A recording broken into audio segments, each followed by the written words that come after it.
This pair of earrings was custom-made for a Norwegian glaciologist. Her mother had left her 2 pearls, gifts received on her wedding day, and they had been kept in a box, never worn. She said she spent years researching glacial melting in the Arctic.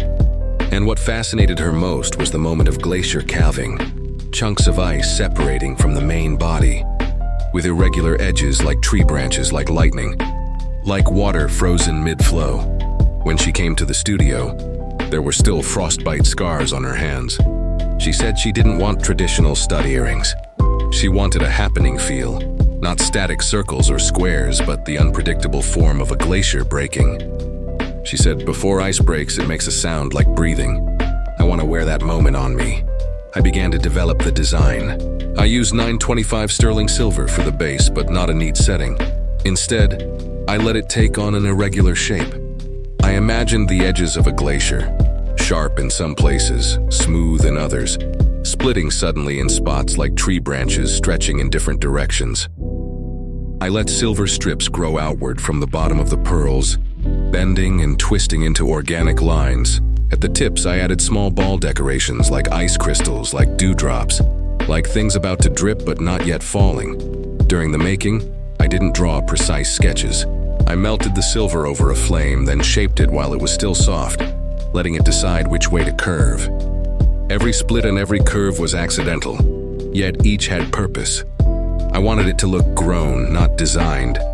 Finally, I polished the surface, leaving no rough marks. I wanted it as smooth as ice, reflective like water, shimmering with different glows at different angles.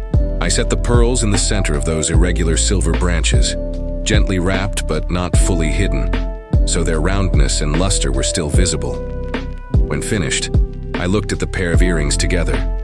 They were similar in form, but not a single part was perfectly symmetrical. The left silver branch curved upward, the right stretched outward.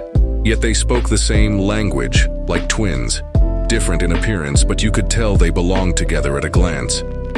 On the day she came to pick them up, she stared at the earrings for a long time. She picked one up, twirling it between her fingers. The silver branches glinted in the light, the small balls at the tips like stars. She whispered, "This is exactly it. The ice is breaking but not fully separated. Still connected, still struggling." She put on the earrings and turned to look in the mirror. The irregular silver branches swayed with her movements, and the pearls glowed quietly in the center, like something protected by ice, like soft memories that remain even in the polar regions. She suddenly cried, saying, "Before Mom passed away, she said she'd waited her whole life for the right occasion to wear these pearls, but it never came. Now I understand. It wasn't that the occasion never came. It was that the form was wrong. She didn't need traditional jewelry. She needed something that could tell a story." I watched her walk out of the studio. Sunlight fell on the earrings, and the silver's reflection was like the light refracted by melting glaciers. Suddenly, I realized what she'd wanted wasn't just a pair of earrings. It was a way to condense her mother's pearls. Those moments of glacier calving, and all the feelings of waiting and finally arriving into that small, irregular glow on her earlobes. Those silver branches weren't just decorations. They were the shape of time, the shape of the right occasion her mother had waited a lifetime for. The final struggle of a glacier before breaking, and the things she saw every day in the poles. Things that would soon disappear, but still existed in the moment.